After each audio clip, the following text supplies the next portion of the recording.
Fala pessoal, bora aqui para mais um conteúdo, mais uma notícia trazendo as últimas para vocês da política aqui no nosso país.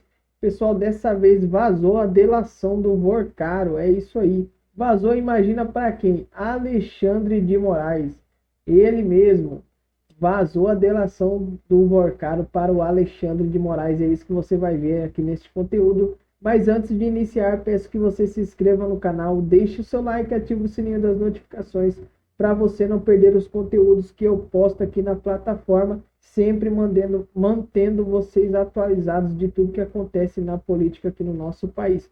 Pessoal, não se esqueça também de hypar esse conteúdo, que você hypando esse conteúdo é distribuído para mais pessoas. Então, sem mais enrolação, bora pro conteúdo.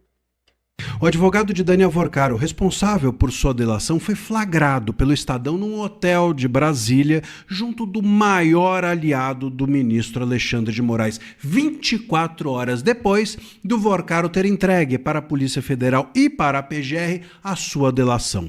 Eu vou te contar agora quem é esse aliado, o que eles admitiram para o Estadão ter conversado e por que isso pode indicar que a delação do Vorcaro pode estar sendo melada por vazamentos ao ministro Alexandre de Moraes. Eu sou André Marcília, advogado, constitucionalista e comentarista jurídico, e peço que vocês se inscrevam aqui no nosso canal e deixem o like nesse vídeo.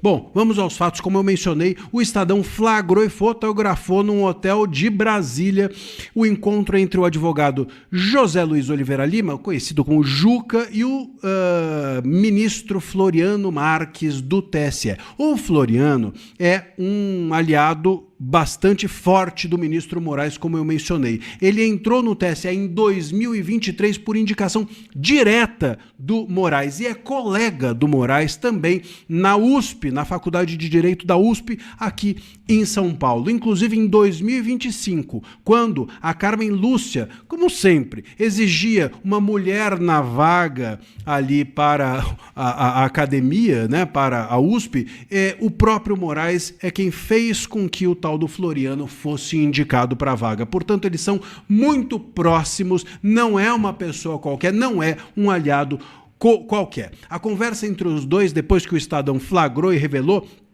o próprio ministro disse o seguinte, aspas, eu realmente confesso a você, estava dizendo para o jornalista, que eu não perguntei nada sobre isso. Ele estava se referindo aqui à delação do Vorcaro. Não perguntou nada sobre isso. Eu confesso a você que fui conversar com um amigo. Tá bom.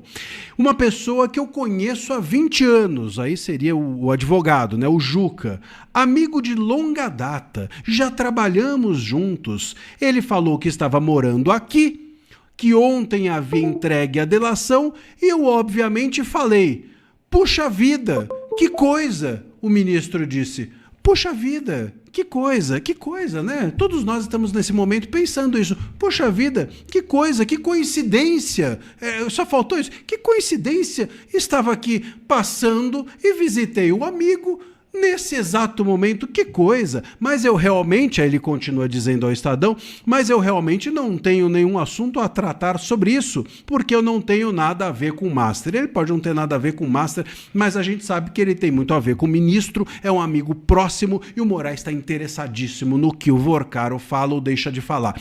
Ontem, o próprio ministro Mendonça disse que está preocupado com a delação do Vorcaro, que receia que essa delação do Vorcaro seja seletiva, não conte tudo e esteja sendo influenciada pelos advogados. Eu já mencionei que essa fala que foi vazada da delação de que o contrato de 129 milhões, ele seria um contrato para aproximar Moraes do Vorcaro, já tem uma cara de irregularidade, mas ele ainda assim é uma coisa meio nebulosa. Olha, era para me aproximar do Moraes, mas não havia troca de favores. Quer dizer, claramente, nós temos aqui um advogado preparando essa delação e não uma delação espontânea vindo por parte do Vorcaro. E por isso pode ser que o André Mendonça esteja chateado com o Vorcaro, com esse início de delação, e pode ser também pelo fato de que o Vorcaro ou os advogados do Vorcaro possam estar distribuindo informações sobre essa delação, não apenas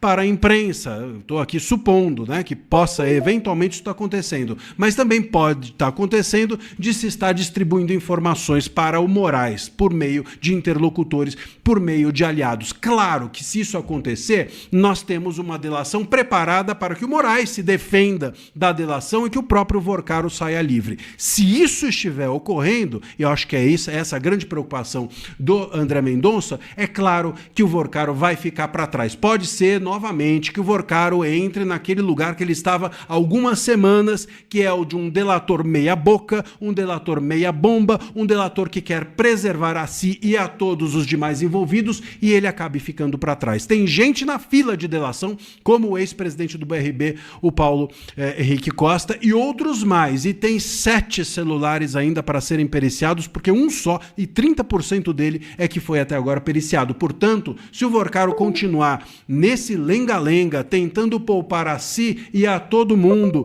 e de alguma maneira vazando ou selecionando aquilo que vai dizer, ou preparando aquilo que diz para possibilitar que o outro se defenda, ninguém é bobo. Nem o Mendonça, nem nós, e muito menos a imprensa. Portanto, meus caros, vamos aguardar se essa delação do Vorcaro é uma delação fake, ou no mínimo uma delação artificial, porque pelo que está se configurando, no primeiro dia que o cara entrega a delação, já tem um encontro com um aliado do Moraes, tá esquisito. É isso aí, pessoal. Essa aí é a notícia que eu queria trazer para vocês em relação a esse vazamento aí da delação para um forte aliado do Moraes aí. Moraes, vou te falar, cara. O Vorcaro não vai entregar o Alexandre de Moraes. Acho muito difícil isso acontecer. Se entregar, vai ser só algumas partes ali. O principal, acredito que ele não vai fazer. Até porque a gente já vê isso aí, essa delação tá demorando muito tempo. Quantos meses já tá essa delação aí falando que vai delatar e nunca acontece. Pessoal, tô trazendo aqui mais uma notícia para vocês em relação a uma fala do Lula em entrevista depois do encontro com Trump. Se Trump tentou interferir nas eleições brasileiras, ele perdeu, diz Lula. O presidente Luiz Inácio Lula da Silva disse que se o presidente norte-americano Donald Trump interferiu nas eleições de 2022, ele perdeu, porque ele ganhou. O petista, em entrevista a jornalistas depois da reunião com Trump desta quinta-feira, também disse que não acredita que o republicano irá ter qualquer influência na eleição deste ano. Pelo menos numa coisa eu concordo com ele, né? Que o Trump não vai interferir nas eleições desse ano. Acredito eu também nisso. Lula também afirmou que a relação com o republicano sempre foi muito sincera. Eu tenho razões para acreditar que o Trump gosta do Brasil, disse o presidente. Eu acho que ele vai se comportar como presidente dos Estados Unidos, deixando que o povo brasileiro decida o seu destino, concluiu. O presidente também disse ter proposto ao líder norte-americano a criação de um grupo de trabalho sobre tarifas de importações e exportações. O petista contou que sugeriu que o Ministério do Desenvolvimento, Indústria, Comércio e Serviços e o Departamento do Comércio dos Estados Unidos estudem o tema conjuntamente e apresentem em até 30 dias um plano de como prosseguir. Lula relatou que Trump reclamou sobre os impostos aplicados a produtos norte-americanos. O petista disse ter rebatido e falado que o percentual é de 2,8%, segundo o chefe do executivo. O republicano afirmou haver cobrança maior de 12%. Diante do imbróglio, o presidente brasileiro propôs a criação do grupo de trabalho. Quem estiver errado vai ceder. Se a gente tiver que ceder, nós vamos ceder, declarou.